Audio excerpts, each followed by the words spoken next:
საუკუნის გზის პროექტის პრეზენტაცია პატრიარქის ინიციატივით ხევსურეთში ახალ გზას გაიყვანენ. პრეზენტაციას პრემიერ-მინისტრიც ესწრება. ანა წერეთელი საუბრობს ბარისახიდან. ანა, სად გაივლის ახალი გზა?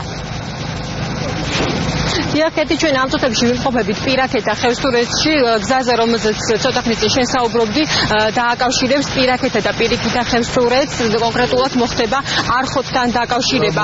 ამ გზის მშენებლობის პრეზენტაცია ცოტა ხნის წინ გახსნა საქართველოს პრემიერ-მინისტრმა, რომელმაც აქ შეკრებილებს სიტყვით მიმართა. აღნიშნულ პრეზენტაციას ასევე ესწრება საქართველოს კათოლიკოს პატრიარქი, სწორედ პატრიარქთან ერთად პრეზენტაციის დაწყებამდე ირაკლი ღარიბაშვილმა მოილოცა ბარისახოს ღვთისმშობლის მიძინობის სახელობის ტაძარიც. ჩვენი ვალია დღეს რომ არ დაუშვოთ ამ კუთხის დაცვა. სწორედ ამისკენ გადადგმული ნაბიჯია პროექტი, რომელიც თვალისწინებს პირიქითა და პირაქეთა ხევსურეთის დამაკავშირებელი 25 კილომეტრიანი გზის მშენებლობას. ამ გზის მშენებლობა გასული წლის 7 დეკემბერს დაანონსა რუსთაველის თეატრში ჩვენმა პატრიარქმა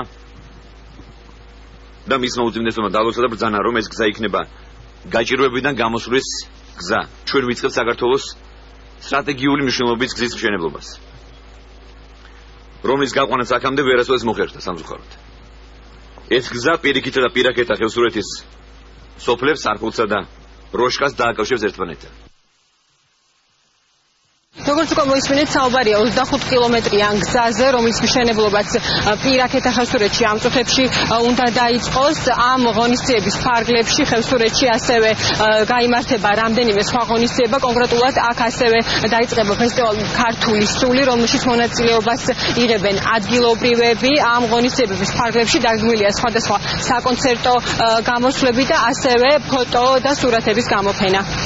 პირველი ეტაპი იქნება საპროექტო სამუშაოები, მეორე ეტაპი უკვე სამშენებლო სამუშაოები. ამ გზას ძალიან დიდი მნიშვნელობა აქვს როგორც სტრატეგიულად, ისე მთლიანად რეგიონის ეკონომიკური განვითარებისთვის, რაც ხელს შეუწყობს ამ რეგიონის ტურისტული პოტენციალის მთლიანად გამოყენებისთვის. ძალიან მნიშვნელოვანია ყველა ღონისძიება, რომელიც მთაში ჩატარდება.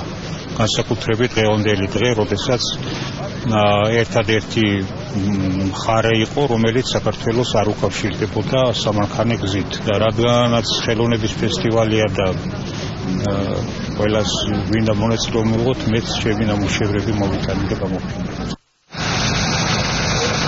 ფესტივალ ქართული სულის ფარგლებში დღეიდან ასევე დაწესდება ერთ-ერთი ინგუშის საზოგადო მოღვაწის სახელობის ჯილდო, რომელიც გადაეცემა რამდენიმე ადამიანს, რომლებმაც წვლილი შეიტანეს ხევსურეთის განვითარებაში.